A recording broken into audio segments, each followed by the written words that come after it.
Our top national story is that search for answers after Coast Guard officials say they found debris of that missing submersible vessel.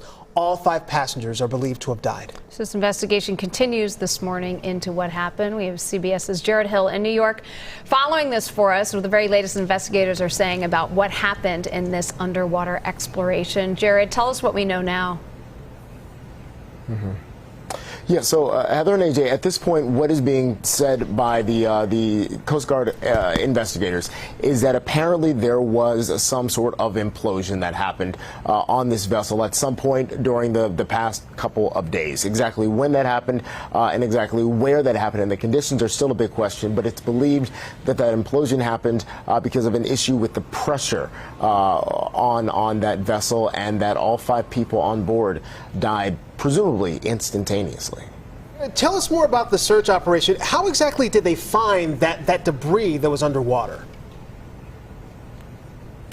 Yeah, so again, we've talked a lot about how deep this was, how deep down in the ocean this was, and that there weren't any people that could get down there too deep for scuba divers. And so there was essentially a robot that they were operating remotely that went down, looked at what was on the ocean floor, and came across a couple of pieces of debris that they were able to pretty easily identify as being part of this vessel. About 5 pieces there were found, and that is how they came to the conclusion, both about the fact that this vessel was not intact, and also that's how they got to the point of believing that this was something that was due to an implosion. Now, the other thing here is that a couple of days ago, apparently, the U.S. Navy has some microphones essentially down in the Atlantic Ocean to monitor what's happening, and they were able to pick up a sound that seemed like it would have coincided with an implosion. That sound actually happened on Sunday,